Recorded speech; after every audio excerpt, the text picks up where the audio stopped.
Sloppy Waffle 69 here, and for today's video, I think it's about time we do a review on the Tier 6 Premium United States Naval Battleship, the USS Arizona. Ah, yes, the Arizona, an oldie but a goodie, that's for sure. God, man, this ship has been in the game since 8 years, 9 years. I mean, this thing is pretty old. And man, this thing, in my opinion, has definitely been power crept. And I'll go over it here in a little bit because I will be comparing this ship a little bit to, or sorry, not a little bit, a lot to the USS New Mexico, the Tech Line Tier 6 battleship, because I believe with the 4x3 356 millimeter main battery arrangement, I feel like it's the only thing similar that can give you kind of a gauge on what this ship is and what it brings to the table. The USS Arizona, with all intents and purposes, is just a little bit of a side grade slash upgrade to the New Mexico. In some ways, I guess you would choose the New Mexico to. In some ways, you would choose the Arizona. In my humble opinion, I do believe the New Mexico um, is the inferior choice to the Arizona. I believe the Arizona is definitely the superior choice. And that's going to have to do with her main battery, and I will get to that in a little bit. But everything else about the ship is pretty similar. Other than the fact that, in my personal opinion, when it comes to the two ships, the New Mexico seems to be a little bit, I guess, squashier in regards of its superstructure downward, whereas the Arizona is more upfront and tall, therefore making, I guess, an easier target for HE spam. But when we go over the armor layout here in just a quick second, you will see what I am talking about. As the armor on paper, you would say, oh wow, it's actually, I don't know, it looks okay. But then on second glance, once you understand the game rules, mechanics, what you'll be fighting at this tier, etc., you will be a little bit like, yeah, it's a little lackluster. Because let's be honest, anyone that's played the game, especially if you're in a light cruiser, a DD even, um, spamming HE at American battleships is one of the easiest thing possible, especially at up tiers and all the way down to the bottom, the tier 3 of the South Carolina. They just have no armor when regards to HE penetration. You'll get full pens with the HE, and God forbid cruisers decide to use, or light cruisers especially, decide to use IFHE. These things will melt. They're definitely not resilient in that regard. But I believe, is it at the Colorado or the North Carolina they begin getting that upgraded, improved heel, where it becomes a little bit better for the ships in regards to its survivability. These ships are survivable, but it does take a captain to understand not only the game mechanics but positioning as well, knowing when it's okay to do a tactical retreat, and when it's okay to still hold your ground and push and tank, right? Flat off, right off the get-go, I'm going to tell you right now, these ships are not pushing battleships. And that goes all the way down the line to the Montana. These ships do not push. That being said, too, they're not back-to-line snipers. So what do you do with these things? Honest opinion, and this is going to be when I'll cover the United States battleship line in total. These ships are support battleships for sure. They love, I guess, middle range engagements. As the game progresses, obviously engagements will get closer and closer and closer. That is okay. That is how the game works. Because remember, in the beginning of the game, you have 12 ships you have to factor in that could be pointing their guns, airplanes, torpedoes, whatever, at your general direction. So you have to factor that in. You have to read the mini map. You have to read the map, and then make decisions accordingly. Because one or two, I guess, incorrect decisions will lead to an early exit back to port, right? So enough blabbering on about the ships. Let's go on and talk about her. So first things first, we're going to talk about the armor layout. As you can see what I mean, this thing is coated in 26 millimeters of armor all across the deck, all right to the ass, the nose. That's an HE specialty, right? We know that based upon the rule, right, with HE penetration, which is a sixth, except for unless you're German, you do get that quarter penetration.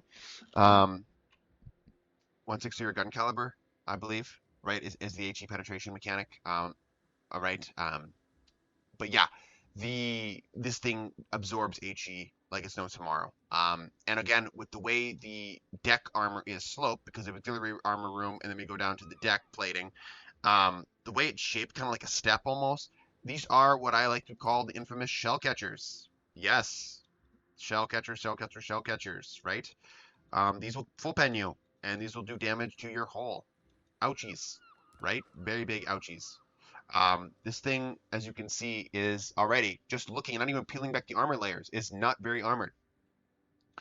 Um, if we peel back the torpedo side plate, or sorry, the side plate, which are the torpedo protection, again, which could cause torpedo protection shatters, right, and fail to pen, which can act as space armor.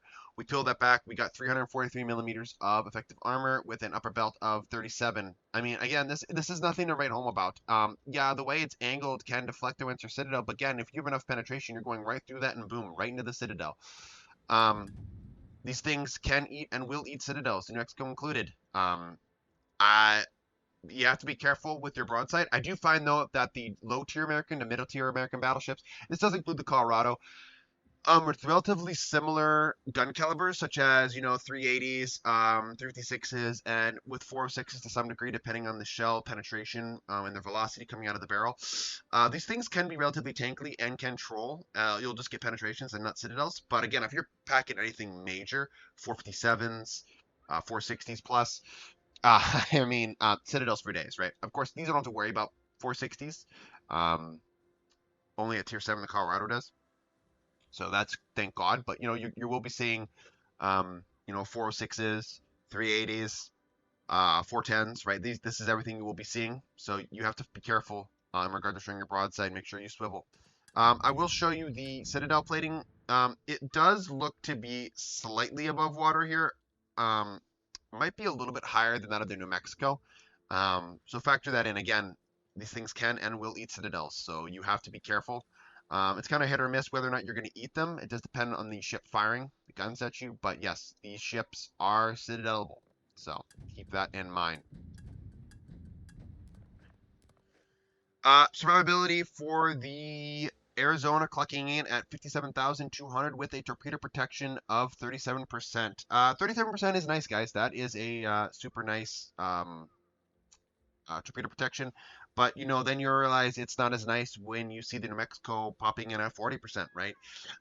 If we do look at of all the ships at the tier with torpedo protection, regarding the New Mexico does lead the pack, with the Arizona being directly underneath that with 40 to 37. The next ship in line is the Fuso, and therefore an onward. So you do lead the pack in that regard. So it does allow you to eat torpedoes aerially and from other destroyers, cruisers, right?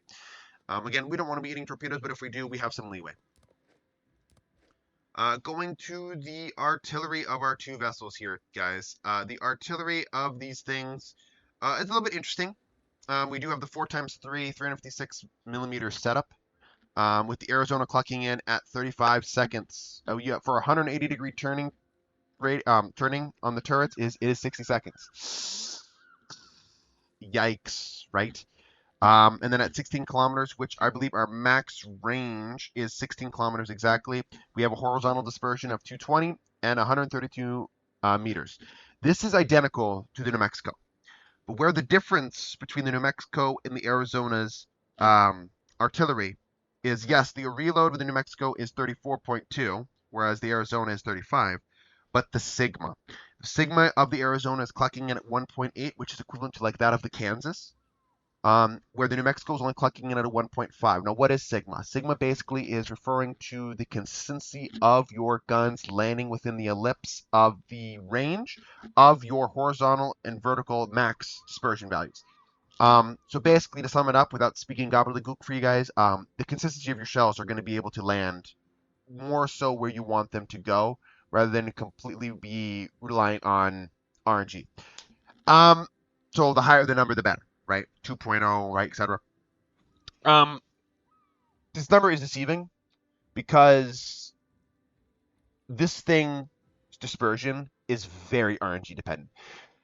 I've had salvos that we have some shells touching and go relatively where I want them, and I've had salvos where none of my shells go where I want them. So you have to keep that in mind. This is not a sniping battleship. No, this is not a sniping battleship. I would say this is a more consistent artillery battleship, and I'm italicizing, emphasizing the word consistent because calling this thing consistent, it's not the right terminology, especially in the meta that we have nowadays. Yeah. And again, we'll touch on that later on. And just a quick note on the high explosive shells. You're clucking at 5,000 damage. You have a penetration mechanic of 59 millimeters of penetration with your HE, and I believe you have a fire chance of 30. Again, you have it. With 12 guns, it's not bad. And again, there will be times to switch to your high explosives, but please, please, please, this is a artillery, I'm sorry, this is a AP focused battleship for the most part. Armor piercing is going to be your bread and butter in this thing. HE really isn't, but there are scenarios that it is 100% okay to load that. You have to know who you're fighting and which scenario you're in to use that. And again, I'll go over hopefully more than that in detail later on in the video. Secondaries, 8 times 1, 127 millimeter layout. Again, this is not a secondary battleship. You're not pushing in this battleship. And don't rely on these secondaries whatsoever in the slightest. You have them, and that's about it.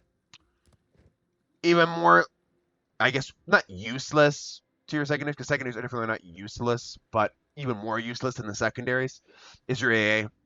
You're not going to be shooting down much in this thing. If you know any amount of history with the Arizona, you know this thing was sunk by aircraft while in port, I believe. So, yeah, I guess their little nod to history there is this thing cannot shoot down shit. So, and no, I guess you don't have one AA gun that has a chef coming out there and absolutely ripping planes alive or zeros alive. Little nod at the movie there, but no, they don't have that. So, again, don't rely on your AA guys, as you can see from the stats with 105 continuous and, I guess 3 flak. It's just, yeah, you will be taking it. I guess why you have your torpedo protection percentage is 37. It's because you're going to eat torpedoes most likely. So maneuverability, 21 knots, 640 on the meter, or 640 meters on the turning circle radius with a rudder shift time of 14.6. I believe the only difference here between this and the New Mexico is the New Mexico is clocking in at a 11.9 second rudder shift, still with the 640 meters turning circle radius.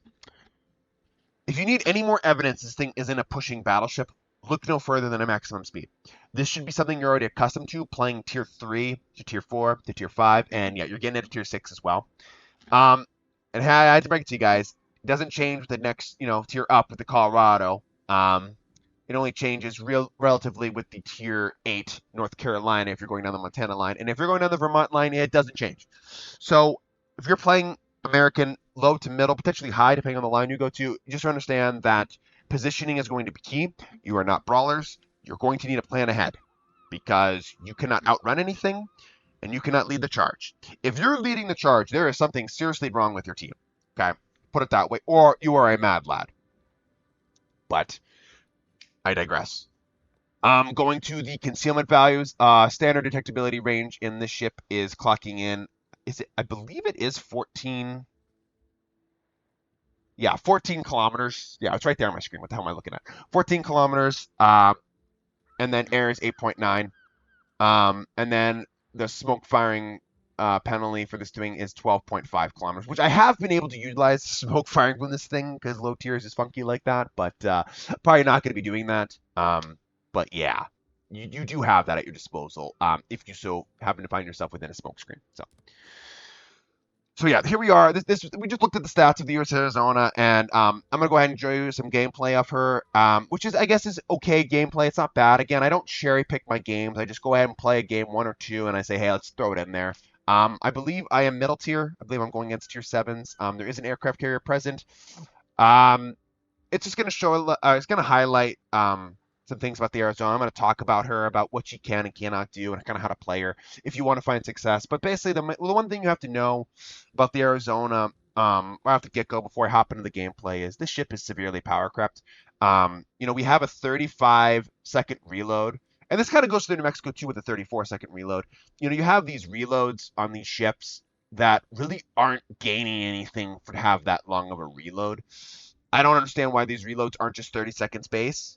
Kind of baffles me that we don't go back and address these problems. At least now we're starting to see. We saw Leslie do it a little bit, which is the Russian client. Now, hopefully, with this latest, I guess, proposed change for the public test with like the American Lights and the Russian destroyers, maybe we'll start seeing some trickle over to other ships that need some love. But it is good to see lower ships getting some love for sure, because a lot of these ships have been neglected for years.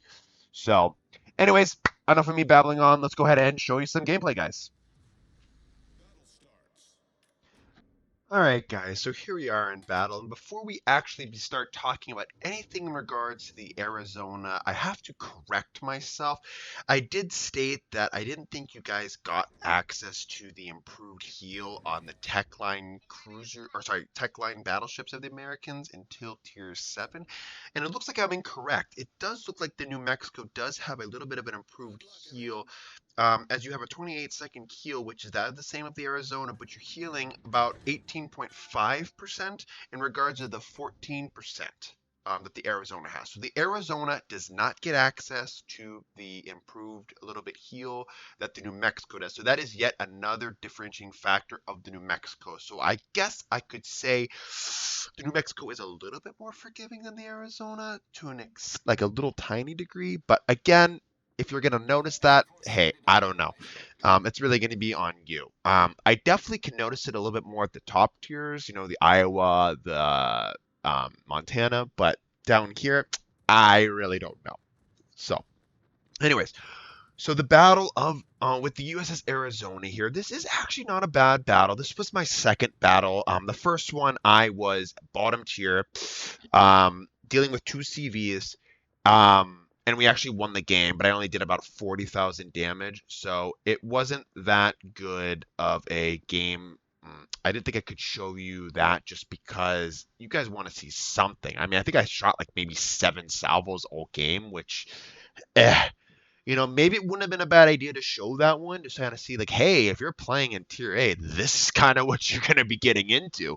Um, but I figured just in the sake of, you know, not dragging this video out entirely long, I would just show you guys a middle tier game when I'm middle tier here, when I am going against Tier 7s. And there happens to be a CV, which is Tier 6, which, let's be honest, you are seeing a lot of Tier 6 CVs in these kind of lower mid-tier games. And I feel just because Tier 4 isn't really a good representation of what CV is or what you can do, and Tier 6 is a great. It's actually where they can start doing things to us as players. So yay, right? Everyone loves aircraft carriers. So especially when you're in a slow-moving American dreadnought. But anyways, I don't want to go ahead and talk about that. That's separate. I'm not really about that. I don't really go ahead and nag on the negatives in the game. I just try to stay positive for the most part, and just go ahead and have fun putting out videos. So, anyways, you saw the first salvo on the Emerald. You're probably thinking, wow, he got a Citadel. Not bad, right? Yeah, so this thing does find Citadels in weird angles.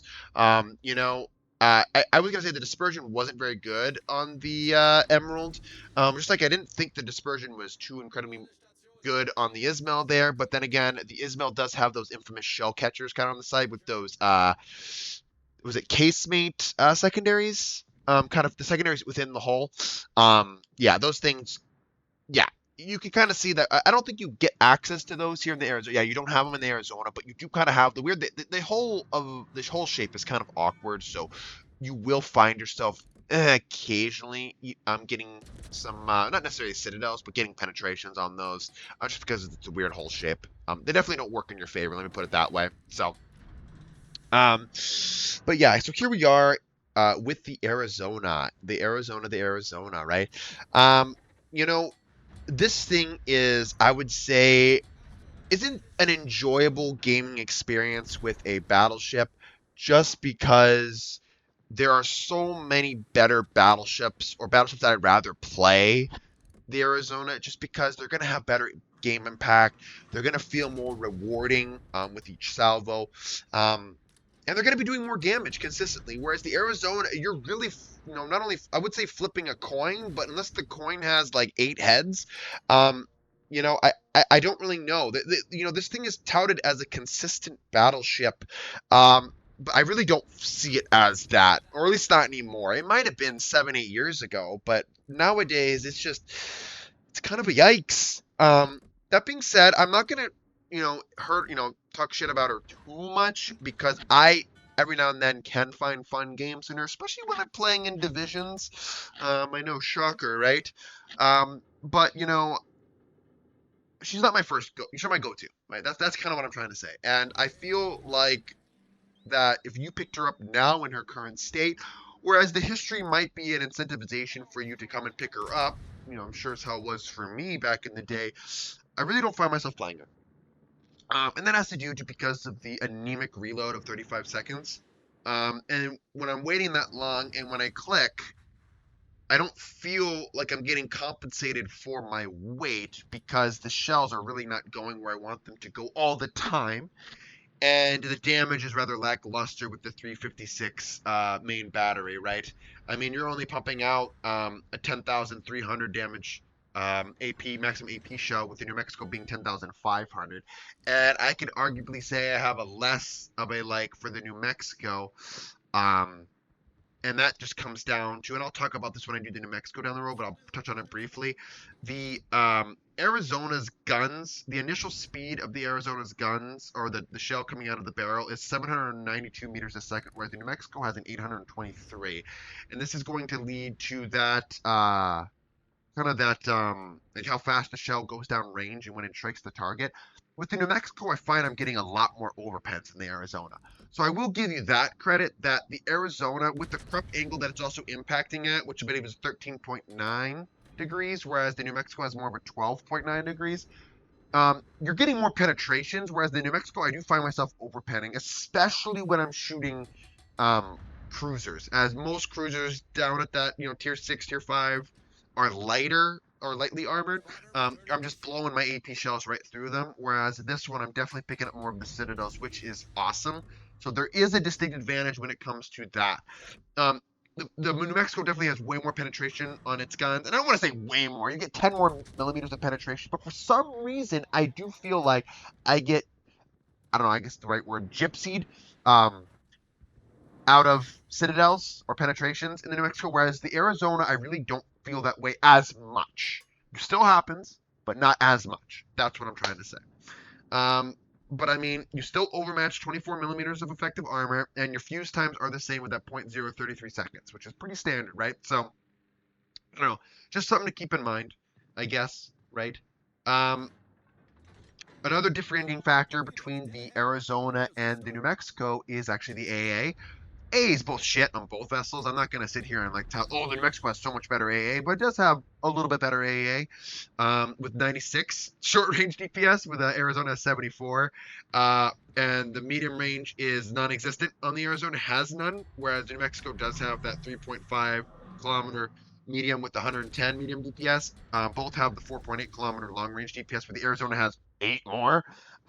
Again, both ships are pretty shit when it comes to the AA. Don't rely on them. They're not going to be shooting down much. So yeah, just keep that in your back burner there, so to speak. But yeah, the main difference is between the guns and the AP shells you're firing. Also, with the New Mexico getting access to the kind of improved keel the American battleships get. Then I would say I've talked about the height of the superstructure, that the Arizona just seems like it sits higher in regards of its superstructure. So the New Mexico is a little bit more squattier. So there's that too in regards of getting farmed by HE or AP shells with the overpen on the AP shells. Or it's easier to hit the superstructure is what I'm trying to say, right? So but yeah, as you can see, the Arizona, I'm recognizing, I'm trying to read the battle. I see that on the other flank, the Scharnhorst and the Steward are pushing towards our base, so I kited out. I could have easily pushed in, put myself in a crossfire between the Leon, the New Mexico, the Rook, and the Scharnhorst. Instead, I doubled back, kiting again. Using my, I guess, range, which isn't that good. But as you saw from the captain upgrades that I recommend, I do recommend slotting that, plotting room, which does a little bit for your secondaries in range, but mainly extends your main battery range by 16 kilometers, which is I would say a must in this thing. I think the game recommends you take the main battery, whatever mod that helps traverse your turrets, which I see there is definitely an argument to be made. But for myself, I can early enough position my turrets to know where they need to be online in order to get a salvo off, where I guess some people don't. Um, it's just further emphasizing that these ships are not brawlers. They are exactly kind of like where I'd be playing right now. That second line, supporting, doing what I can to not only tank shells, but reliably, in quotation marks, shoot my AP shells down range and hopefully get some decent hits. So, um, and I tried that, and you saw I got a couple citadels. I think the Ismail was definitely more of a luckier salvo, but the Emerald, I guess, thank God, one shell was able to find the massive enemy citadel. of the Emerald there. So here's an example of the AA kind of doing, basically nothing against the Sirov's torpedo squadron. You're not going to be landing, or not going to be doing much in regards of the AA. Thank God he wasn't striking me; he was striking my ally. But at least my ally and I have the foresight, the knowledge to not only read the mini map, but also to go back and help our ranger, because we know once we lose the ranger, yeah, the likelihood of us winning this game drops drastically. Because even if he's not a good aircraft carrier, his spotting, right, at least right now, I know they're trying to change that, right now can still help us as battleships. Incredibly so, right? So we want to make sure that we can make our rangers survive as long as possible. So here's one of those examples that I do switch to the HE. Obviously, I don't have a maxed out 21-point commander. Some people like to bounce it back. I totally understand if you want to bounce Halsey down, massive buffs. It's an OG commander, phenomenal commander. I get it. I don't do that. I don't really believe in that. Bouncing commanders on all my premium ships. It just seems stupid, and I wish Wargaming would address it. But hey, you know what? If you want to do it, by all means, go ahead and do it. So, but yeah, here I knew the sword was going to eventually come out of the smoke screen. It was going to last that long. So I had already HE primed and loaded. Again, showing that dispersion's kind of meh, but thank God a couple, 4 or 5 shells landed there, I guess, which I guess is good on a DD at that range, whatever. Well, a lot of my shells went, where who go. But I was able to help eliminate the DD, which is great, which is always good when you eliminate enemy destroyers. So. Obviously, the Scharnhorst 43 is doing what any battleship player would do: bypass the other artillery-focused ships and go right for the aircraft carrier. I don't necessarily blame him in this regard, but here's a good example of an accurate salvo. I find this was a good salvo, one of my better salvos all game. The salvo looks decently tight and lands kind of where I want it, and we get 8,500 basically out of it, which is great. So just kind of showing you, like, that might have been my first decently good salvo all game. I mean, yeah, I was able to hit the emerald, blah blah, so, but I wouldn't really consider those like good salvos, right? So, but here we're kind of winding down towards the cusp of the battle, where it's high octane, high adrenaline. My aircraft carrier, I guess, is realizing, oh wow, maybe I shouldn't be the front line here, and he starts doubling back. Just because, again, their CV is going to keep him spotted, so I'm sure he's going to die. But, they were able to counter spot the Sirov, so I was able to get a full broadside at 17.1 kilometer range with the Arizona. And we're hoping that, oh my God, this should be a dev strike with consistency of 1.8 Sigma, and where we do get decently damn good damage with the one Citadel with 21,000, which we almost get him. It's just not quite enough, and he gets away with bloody murder. Now you got to think like a CV here. Does the CV start to move? In a normal, sane world with a human brain, I would say yes. And maybe he's underestimating my ability to blind fire using the mini-map. Ripple firing to make sure that, hey, if he gets past me spotted again, I'm ready to go. Obviously, he doesn't, so I fire a couple salvos out there, looking to see if we land any. No, and boom, we actually land a Citadel, which is awesome. I was pretty happy with myself for that one. I actually felt pretty good. It was a really nice salvo. But yeah, so now the Sirov's going to exacerbate his revenge on me, take it out on me, which is great. He always loved that. And we were able to pound in a little bit in the New Mexico there with the rear turrets, which is huge. We only take 3 torpedoes here. Thank God we have our 37% torpedo belt working in our favor. The Ashigara pops up. I don't shoot him to kill steal him. I just know, hey, I can't let this guy live and camp behind an island, so I just shoot him, and thank God we have one of my 6 frontal shells hit him, thank God. And now comes, it's 3 battleships versus 2. Massive disadvantage, as again, we're getting towards later, we're at the end of the game where engagements get closer and closer and closer. And the Arizona, with its 60-second rotating of 180 degree of its turrets is just not really that good. So I have to pre-plan my turrets and put them in specific locations. And I'm thinking, well, nice, I get a really good salvo on the worst right there. That was an awesome salvo. I figured since the Rook here is probably the bigger threat, having the torpedoes running down my renown and having, I believe, the biggest guns. Well, with the Warspite too, they have the same guns, I believe. He has shown me broadside. He is a battle cruiser. He has a Citadel that is above water. If I can help out my ally kill him, then he can help me and return the favor against the two ships that are in front of me. And we know that the Warspite by New Mexico being dreadnoughts, again, like I told you, they kind of trolly with the Citadel, especially I'm only having 356 millimeter guns. So I wouldn't expect myself to have too incredible much of a good chance of citadeling them and doing good damage to them right now. So I'm helping my ally with the Rook. And again, I'm in a tough situation. I have to angle to the two ships in front of me while also not showing flat ass broadside to the Rook. So it's just a tough situation. I'm not in a good situation here. Doing what I can to mitigate the damage. So, but my renowned buddy, he is torpedoing him. And I believe he will end up getting the kill, but I showed just a bit too much broadside to the New Mexico, and he punished me accordingly. Again, I don't really think just engaging the New Mexico would have been the play, because I think still helping out my ally would have been the best. But he ends up, I end up going down to the Warspite, which basically was the New Mexico there, was pounding me. But yeah, we still have the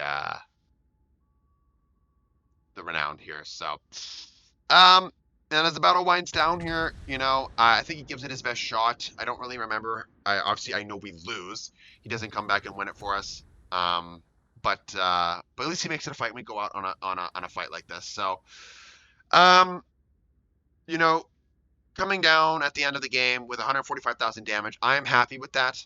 Hopefully this demonstrated a little bit on what the Arizona is capable of, and what you can do in her. In my honest opinion, I don't believe right now in regards of the premium store is she worth picking up, just because she has been power creep to hell, and I believe there's better alternatives, not only for premium ships at that tier for the cost, but also free ships you could play just by locking in game for battleships, right? The only reason I would see you wanting to pick this ship up right now, and I do hopefully this does change, is for historical value or culture, right? That's about it. I really don't really see a real reason why you'd want her, unless you're a collector too. I could see that. But for me, she doesn't get my recommendation as of right now. I do think they could help her with a couple of buffs here and there. Are they gonna do it? I don't know. I actually see it more likely they're going to do what they did with the key, which is release the Arizona potentially in the Armory for coal. Or again, if this thing comes out in a battle pass in the future, that I guess is a nice little gift for someone that completes the battle pass. So, anyways, hopefully this review helps you guys to make a decision on what you guys, if you want to pick her up or whatnot, if you want to wait, or kind of, if you see her in the battlefield, kind of how to take her down. Again, she is fun, but again, doesn't get my recognition. So anyways, hope you guys liked the video, and I'll catch you all next time. Peace out.